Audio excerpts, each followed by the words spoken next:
Rồi em xin chào tất cả các anh chị đã quay trở lại kênh, và đặc biệt là những anh chị yêu quý cây mai vàng.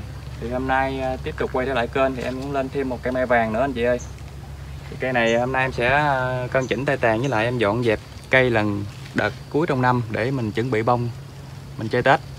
Rồi em xin mời anh chị cùng đồng hành cùng em trong cái clip này ạ.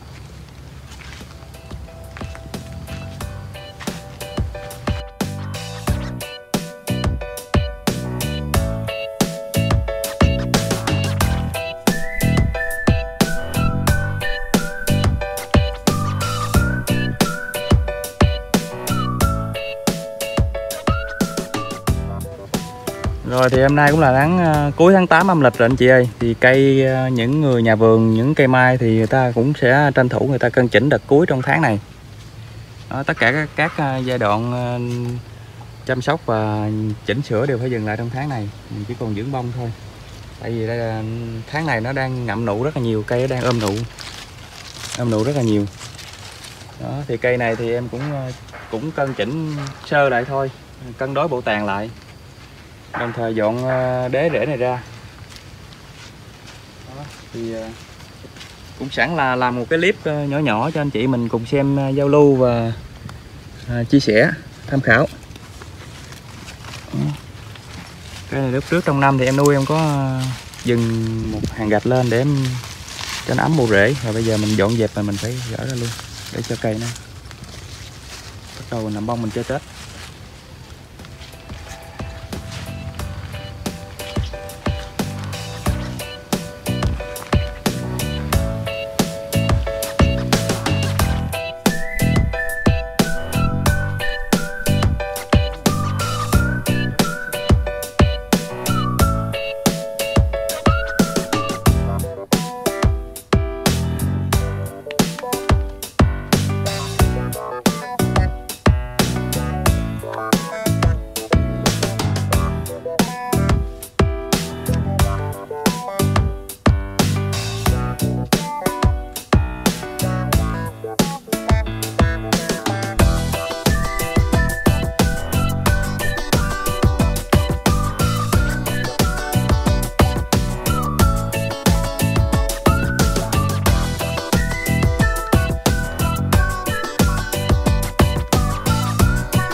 Old MacDonald had a farm, E-I-E-I-O. And on his farm he had some ducks, E-I-E-I-O. With a here and a there, here, there, everywhere. Rồi thì bước chuẩn bị cho tay cành cho cái giai đoạn cuối năm này cũng hoàn thiện rồi anh chị ơi. Thì cây mai này này đợt cuối mình tác động vô tay cành rồi. Giờ những tháng cuối năm mình sẽ không có đụng vô cành nữa. Tại vì cây nó đang ngậm nụ. Bây giờ mình uống nắng vô cành nó động nhựa trong thân này nó có thể nó sẽ bị nở sớm. Nên đây là trong tháng này là mình phải chốt những cái bước mà để định hình cho cây. Cho nên anh chị nào có những cây mai mà chơi Tết thì mình sẽ dứt điểm trong tháng này. Rồi cây của em đến đây thì nó cũng xong rồi anh chị ơi. Thì em cũng xin dừng clip lại. Em xin chúc sức khỏe anh chị và em xin hẹn anh chị ở những cái clip tiếp theo. Em xin chào.